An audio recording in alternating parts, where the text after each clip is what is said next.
Tonight at 6, a 24-hour Bio Blitz event where students on Kent's campus were able to get hands-on with environmental activities. Ever wondered what Portage County will look like in 27 years? Well, our reporter Jacob Brooks is taking a peek into the future. Rain and storms in the weather cards tonight. Some of these storms may pack a punch. Find out when these storms will hit your area and when we will finally dry out for the weekend. Details coming up in my full forecast. And we'll have more on why the Supreme Court has decided to extend abortion pill access in Texas. Disney's newest film will be premiering at one of the world's largest film festivals. All these stories and more as TV2 News starts right now.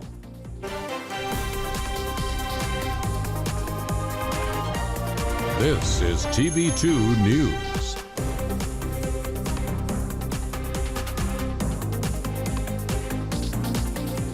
Good Friday evening, Portage County. Thank you so much for joining us. I'm Gabby Jonas. And I'm Olivia Sharp.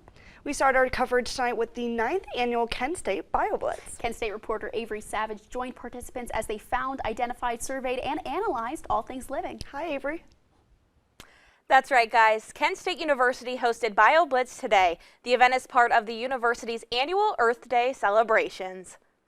Day celebrations at Kent State continued with an all-day Bio Blitz event, focusing on biological explorations and field surveys of local land on Kent's campus. So basically we're trying to measure, sample, quantify, inventory all of the living and some of the non-living creatures and things in all of the Kent campus ecosystems. The term BioBlitz was created by the National Park Service in 1996 after the organization hosted an event in Washington, D.C. Traditionally, a BioBlitz is an event where professionals are invited to specific lands to do inventories of all biological things that may exist within a certain land. Every year, regional experts are invited to Kent Center for Ecology and Natural Resource Sustainability. However, this year, the event was open for anyone to attend. We engage with the on-campus Child Development Center through their environmental educator.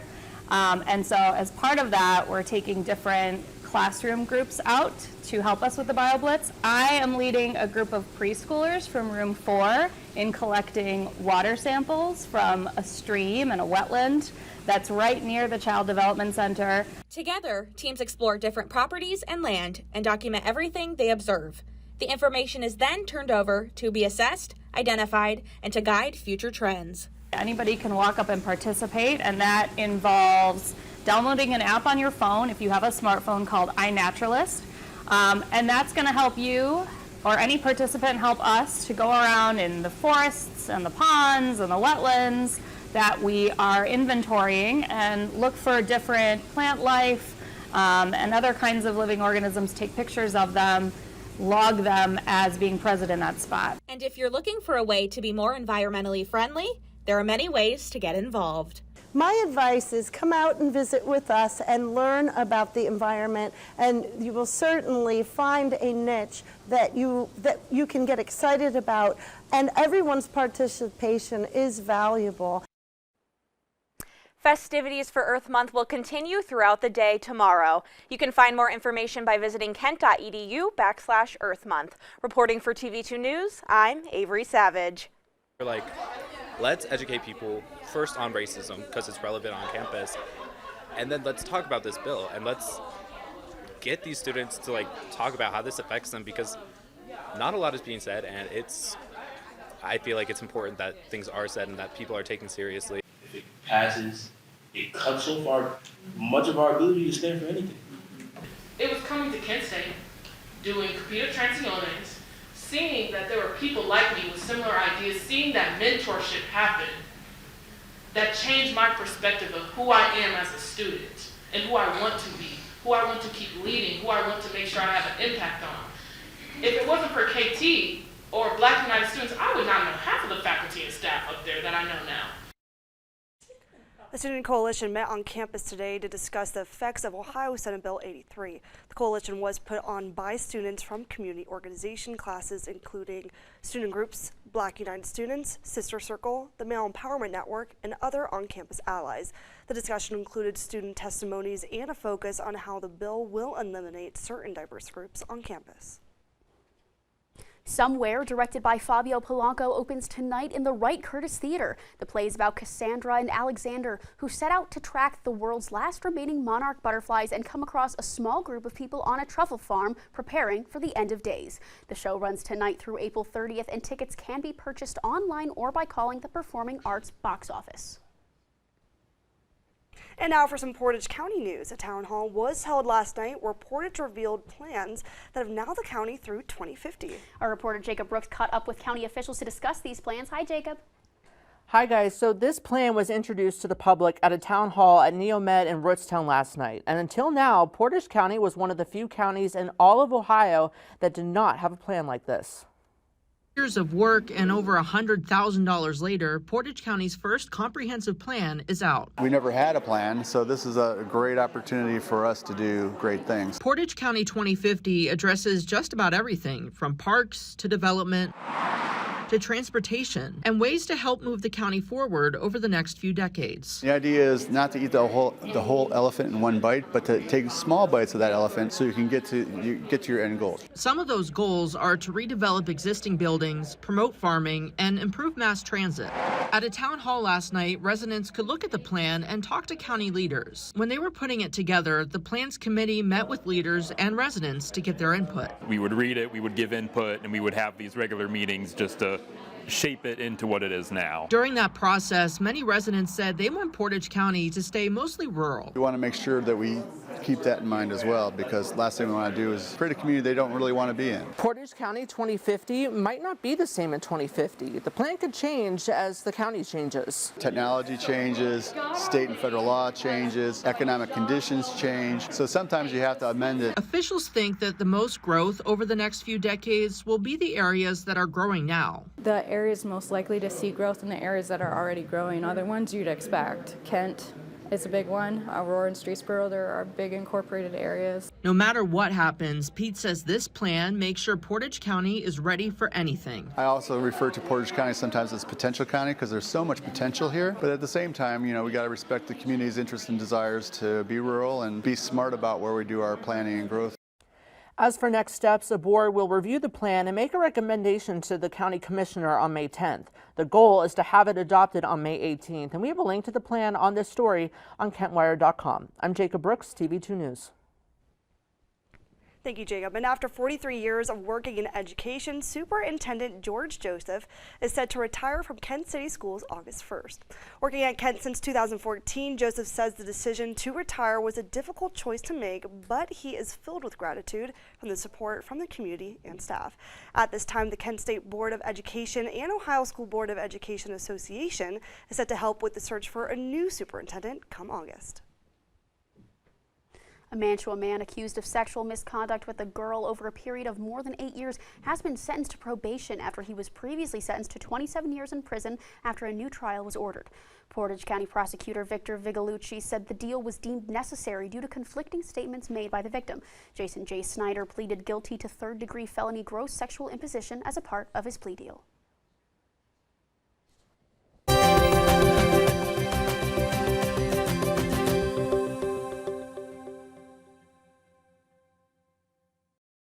Portage County in Northeast Ohio. Hope you're having a nice day out there today and staying dry as those rain and storms are blowing in from the west. I'm TV2 weather anchor Odin Amador-Gorby with your Friday evening weather forecast. Now, currently in Kent right now, we are dealing with 70 degrees and cloudy skies. Now, this might be a little bit outdated because there is a storm on the way. So there's actually a storm hitting us right now, so this is a little outdated. I apologize for that. Dew point 50, winds moving west at 11 miles per hour, humidity at 48, and visibility at 10 miles. It is definitely a stormy evening out there for sure. And as we look across our area right now, we are dealing with 71 degrees in Kent, 52 in Cleveland, Sandusky at 52, Mansfield at 71, Worcester at 73. If you notice, the temperatures are lower towards the lake because there's a cold front coming through, bringing in those rain and storm showers that are coming in from the west. So be aware of that tonight. And as we look towards your hour-by-hour forecast right now, we are dealing with 7 o'clock rain showers will start to come in. Some of these storms could be strong to severe. Towards your 9 o'clock, we'll deal with cloudy skies, and 11 o'clock, we'll deal with rain showers with lows dipping into the 50s. So in my next update, we will be talking about the storms that are in our area. That's all I have for now, folks. In my next update, we'll have the weekend forecast as well. Back to you guys at the news desk. Thank you, Odin. Now, Thursday, the Ohio Attorney General's office released redacted video interviews of the 8 officers involved in Jalen Walker's death last June.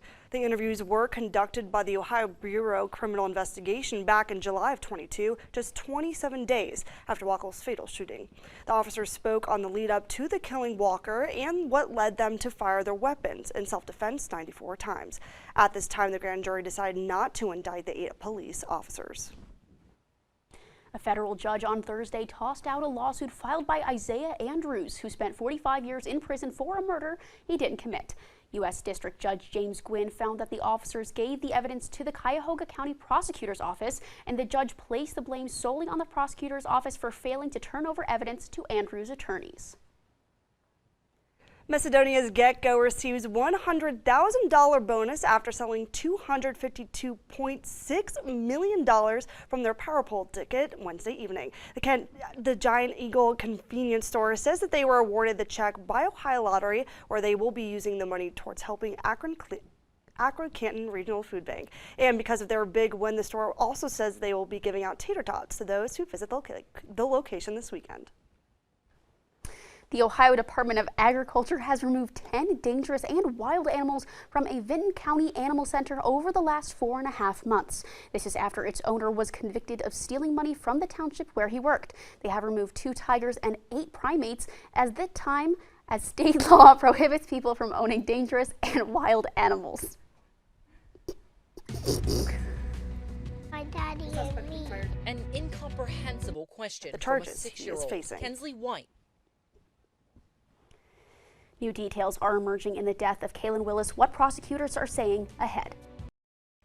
Welcome back. In Texas, the Supreme Court is keeping mifepristone abortion pill access through at least today. The temporary order extends Wednesday's previous pause, which was set to expire at 11:59 p.m. Eastern Time.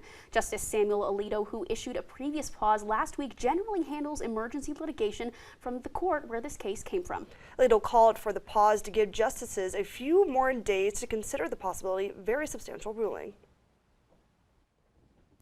And a 20-year-old Caitlin Gillis was shot and killed after her friend drove into the wrong driveway in upstate New York. The attorney for the suspect involved in the shooting says the 65-year-old Kevin Monahan did not intend to hurt Gillis. Monahan shot 2 fires from his porch where one struck and killed Gillis. Relatives of Gillis described the young woman as a talented artist that loved animals, Disney characters, her friends, and family. A suspect is now in custody after reportedly shooting a 6-year-old and her father after a basketball rolled into his yard in North Carolina. CNN's Diane Gallagher has the latest.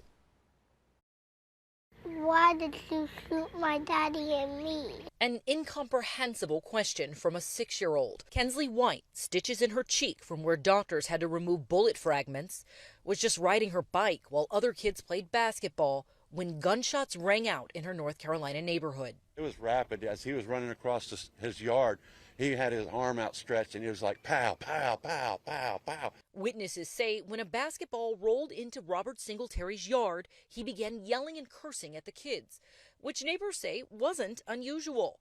But what happened next when the father of one of the kids playing basketball came to talk to Singletary was. The guy was standing on his porch, and the dad that had words with him about, saying stuff to the kids, he had started walking back down the street, and he started, the shooter just started running across the yard, shooting.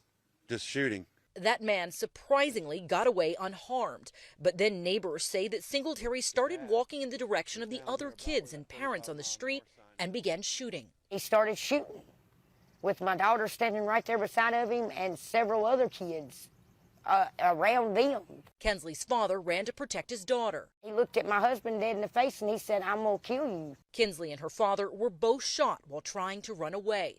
A bullet grazed Kensley's mother's arm. She had a big fragment of a bullet in her cheek. According to a man who lived at the same house, Singletary's girlfriend rented a room there, and the 24-year-old suspect began staying with her a few weeks ago. I don't have too much interaction with him. I had no idea anything like this was going to go on. Neighbors said Singletary was often yelling at kids about playing in the yard. He acted like he just hated children.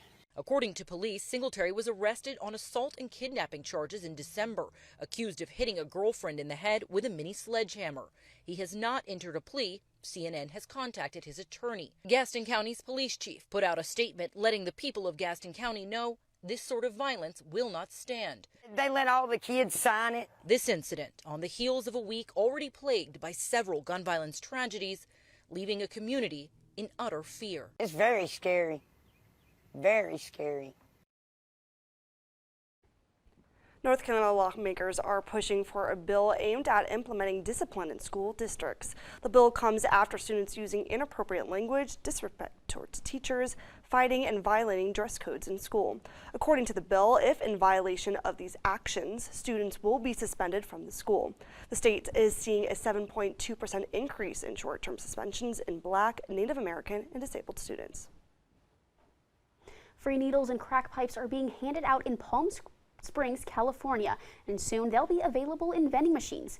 DAP's Health Mobile Clinic goes to locations throughout Palm Springs to hand out the items as a part of its harm reduction program. Something else the program provides, Narcan, a medication that reverses opioid overdoses as well as fentanyl test strips.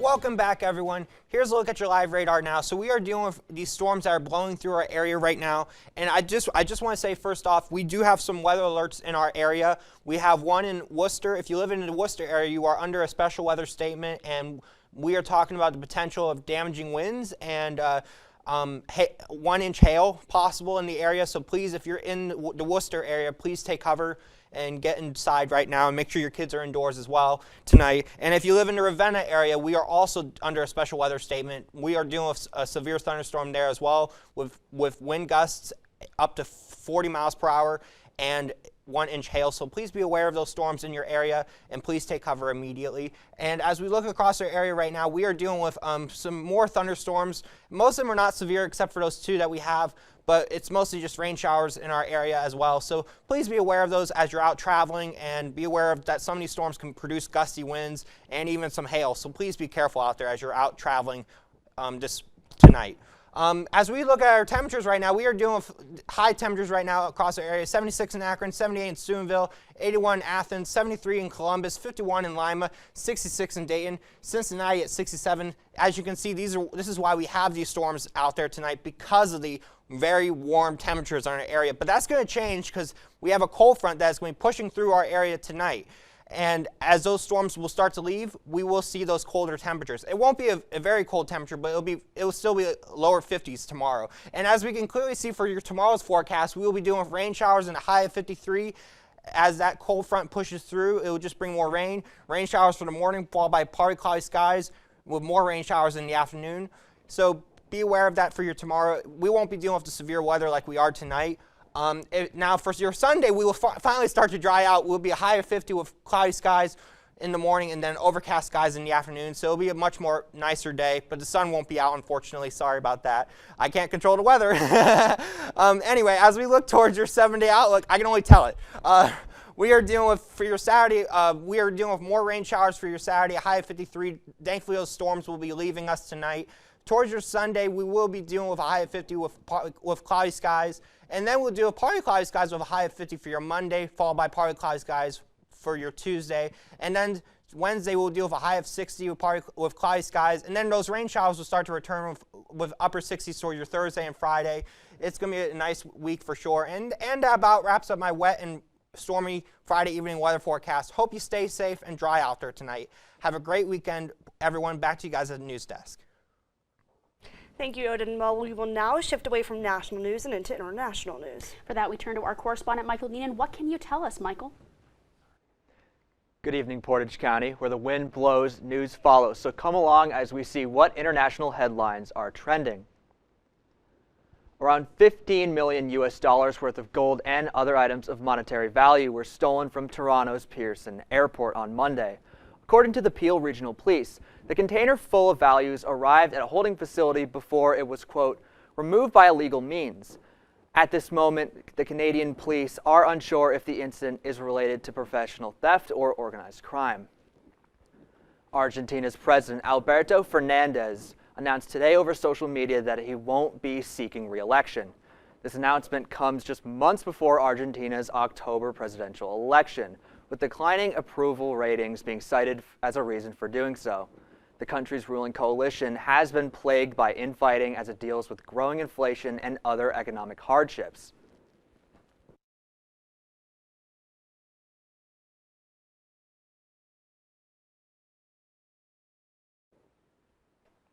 This morning, U.S. Secretary of Defense Lloyd J. Austin III and Ukrainian Defense Minister Alexei Reznikov met in Germany ahead of the 11th meeting of the Ukraine Defense Contact Group. During the meeting, Austin reiterated that Russia's invasion of Ukraine was illegal and unjustified, and that he looked forward to hearing about Ukraine's progress on the battlefield. That's all the international headlines I have for now. I've been Michael Neenan. Stay safe, Portage County. Thank you, Michael. And April showers bring wildflowers. Learn more about these beautiful blooms in California coming up. The Flashes put their 8-game winning streak on the line at Miami of Ohio this weekend. That and more coming up on TV2 Sports. And now, your TV2 Sports Report.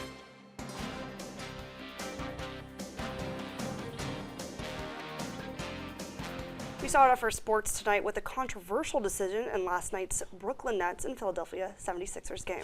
That's right. James Harden was ejected during the third quarter of the game after elbowing Royce O'Neal in the groin, and many feel that this was an unwarranted ejection considering what happened earlier in the game. That's right. Joel Embiid was only given a flagrant of one after kicking Claxton in the groin in the first quarter. NBA Twitter is really divided over this decision. I mean, I personally think that it was sort of a makeup call and it was pretty unfair. So what do you think, Gabby? Yeah, I would agree. Harden is not, however, going to be suspended. Nico Crespo is our sports anchor. And Nico, what do you think about all this? Yeah, I think if you were going to call Embiid's foul a flagrant one, they should have made Harden's foul also a flagrant one. And like they said, I'm Nico Crespo with your Friday Night Sports Report. The Kent State baseball team is headed to Oxford to take on Miami of Ohio in a 3-game series starting tomorrow at noon due to a postponement of tonight's game. The Golden Flashes are coming in hot to the series, winning 8 straight in a row after sweeping Akron and holding off Tiffin University from coming back on Wednesday. The Flashes also hold a 1.5-game lead on the conference, and the Miami Redhawks coming at 11-28 on the season. Expect big numbers from the Kent State offense as they have put up 44 runs in the past 4 games. From the diamond to the hardwood, the Cavaliers are strutting into Madison Square Garden after blowing out the Knicks on Tuesday and look to do the same thing tonight as Game 3 of the first round of the NBA playoffs tip off at 8:30 p.m. Cavs had their best all-around game on Tuesday, with Garland leading the way with 32 points, and the defense was locked down. If the Cavs can have an aggressive defense as well as elite scoring, they should be able to pull this one out. But it's in New York, so it'll be tough to do. And from New York City to the opposite side of New York, the Brooklyn Nets host their Game 3 in their series against the Philadelphia 76ers. Let's get straight to the highlights. We pick it up 2 minutes into the first quarter, and we got Bridges thrown into Claxton, and he's going to get kicked in the groin. We're already starting chippy in Brooklyn. Jump into the second Harden, and what seems to be a push-off, he's going to knock down the 3 with a nasty crossover. Cam Johnson coming off the pick. He's going to drive, he's going to take a bump, and he's going to get the foul. Brooklyn is going to take the lead. To the fourth quarter we go. Cam Johnson with the ball again. He's going to find a driving Nick Claxton. He's going to slam it over Embiid. He's going to let Embiid know it. There's the drive, there's the pass, and the dunk over Embiid. Sixers down 5. Embiid's going to step back. He's going to scoop and score. Lead down to 3. Game in the final minute. Tyrese Maxey with the ball. Maxey has it. Hand down, man down. He's going to take the lead. Game in the final minute. Nets with a chance to tie. Royce O'Neal throws the ball away. Shake Milton is going to finish this one. Sixers win 102-97 and take a 3-0 lead in the series. And that's all I have for today. Make sure to follow at TV2KSU Sports on Twitter for updates on tonight's baseball game and more. I've been Nico Crespo. Have a good night, Portage County. And a new Pixar movie about a forbidden burn in love that can't be extinguished. And over on the West Coast, California's super bloom wildflowers are so colorful that they can even be seen from space. Look at that, you guys. After one of the wettest winters the state has ever seen, different hued flowers are beginning to bloom across the lush landscape, making it greener and brighter more than ever before. But as the state enjoys its extraordinary flurry of flowers, so do visitors. Authorities are now cautioning visitors to stop venturing off the trails to prevent destroying the precious petals the state holds. And a new movie is set to premiere at the Cannes Film Festival. For this news and more entertainment updates, here is David Daniel with today's Hollywood Minute. Cannot mix. That pipe squished me all out of shape. Dang. That's better. Oh. Elemental is set to close this year's Cannes Film Festival. It'll be the 4th Pixar film to screen at Cannes after Up, Inside Out, and Soul. The May 27th screening will be Elemental's world premiere ahead of its theatrical debut on June 16th. What do you think I should do? As Beau is Afraid moves from limited to wider release, people are still buzzing about the film and writer-director Ari Aster, including his cast. I know he wants to entertain and enlighten, and I wonder if he cares about whether or not people like it. I care about what everybody thinks of me, but I have a feeling he's so singular that he may not care. I'm half Pakistani and I'm half African American. I'm Asian and American. Filipino American. Black and white and both. Half black and half Japanese. 1000% a person. W. Kamau Bell explores the complexity of identity in 1000% Me, Growing Up Mixed. The documentary features multiracial kids and families navigating a world that often asks them to pick a side. 1000% Me, Growing Up Mixed debuts May 2nd on HBO and HBO Max. In Hollywood, I'm David Daniel. Okay, so Liv, I just have to ask, what are Yes. your thoughts about this new Pixar I think movie? it looks really, really cute. As you know, I'm a massive Disney fan. I'm a massive Pixar yes. fan as well. I Okay. think that could very well be one of my new favorites. What is your favorite? What's your favorite Pixar movie? I have to say is Cars. Absolutely. Is that your favorite too? Oh, of course. There's Oh, no other love. answer. It has to be Cars. And we're matching. We're wearing We are Sally Blue. Absolutely Okay. perfect. I know Cars is like the best 3-series movie franchise of like all time as far as Disney. Oh, I definitely agree. But I wish we got them traveling into a field like in California And right those now. wildflowers. Those wildflowers. I love that you have your wildflowers on you your know, shirt too. I do. We're really matching these stories. I know. I love pretty pink flowers like this. Oh, and absolutely. I think the wildflowers are stunning. We should do a newscast from there. What do you think? I 100% agree. Okay, well, that's all we have for you guys tonight. Thank you so much for joining us. For updates on all these stories and more, visit our website at kentwire.com and follow us on all of our social media at KentWire. But TV2 is not finished yet. A new Kent Core episode premieres tonight at 9 p.m. I'm Gabby Jonas. And I'm Olivia Sharp. Have a great night, Portage County. This is Portage County's TV2, broadcasting from the campus of Kent State University. Streaming online at kentwired.com.